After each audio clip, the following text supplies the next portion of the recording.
Give me your reasons for optimism. The Niners have lost 3 in a row, but they're still 5-3, and they don't have to play this weekend.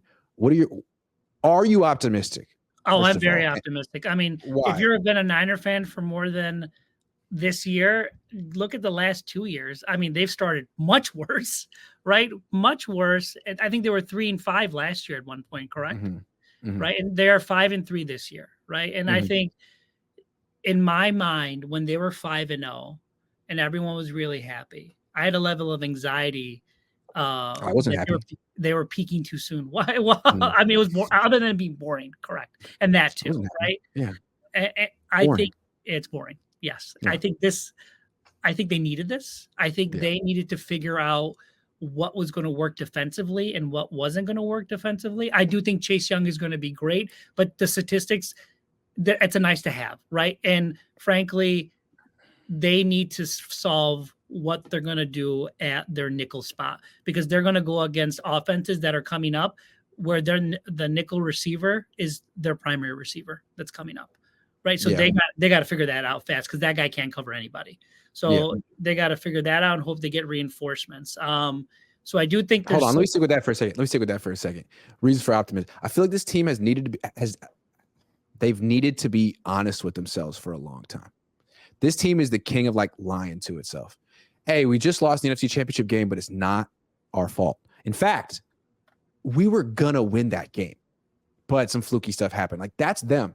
And then they win 5 games or 3 games, and they're like, see, that proves that we were going to win the Super Bowl last year and that we are the best team. And let's give Kyle an extension and let's beat our chest after 5 games. It's like, nah, man, that's the whole reason why you don't win Super Bowls. This whole culture right here. If you could just look yourselves in the mirror, honestly, and really understand your strengths and weaknesses, you just might win the whole thing because you're the so Cowboys did. freaking talented. The You know what I'm Cowboys did. saying? The Cowboys did Yeah. after they lost to the Niners, and Right. Dak has played his best 3-game stretch since that. And that was Right. probably one. And I think you're right. I think you need to say, hey, we can't do this anymore. We have to be honest with ourselves. We can't say this, and that. I think they need to embrace that. I do. Yeah. Yeah. I do. Like they talked about after beating Dallas that they've established a standard. And it's not about who you're playing or how much you win by. It's all about just playing up to a standard. You lost it. It's gone. Yeah. You have to reestablish that standard in every way. It's not just the final score. It's how you approach the whole week of preparation. And the way they approached the Cleveland Browns, with the way they walked out that game, felt like a team that wasn't taking not only their opponent seriously, but their season seriously themselves. I think that Browns game again, it was very disappointing. And watching it Very from disappointing. I was about 4 or 5 rows away from the Browns bench, and you could tell that skirmish, that lit a little bit extra on the Browns. So I think again, like real quick, it's not a young team. If this were 2019, you made this mistake, it's like, all right, man, like they're not really ready for it. This is a team that's been there over and over again. And so you do it now, and it's like, okay, this is a character flaw.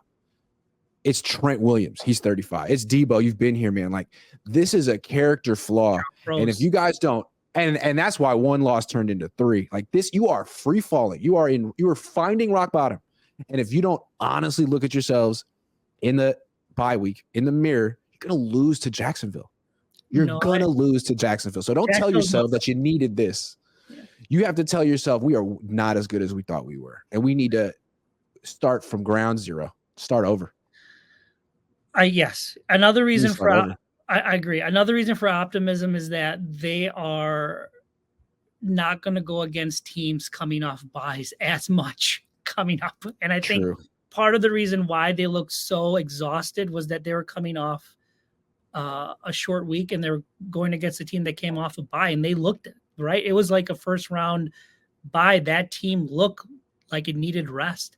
Now, ironically, Jacksonville's on the bye, so both teams will be fresh. So there is no advantage for them on this front, right? And so I think, but going forward, they'll have some advantages in that aspect. And I also think people, when the schedule came out, I think people underestimated what rest means to the 49ers and how lucky they were last year. I counted, they basically had 10 home games last year. They had 10 you know, that Rams game and that Arizona game that was in Mexico, those were 49er home games. And they didn't have to get out of the West Coast at all at the end of last year. How many actual road games did they have last year?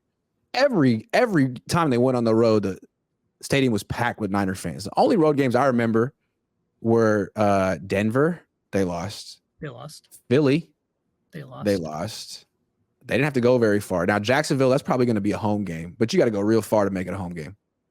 Because I don't think Jacksonville Jaguars fans exist, or if they do, I don't know if they go to the games, but it's a far game. Yeah, yes. And they're coming right back, and they're playing Tampa, right? So, yeah. So,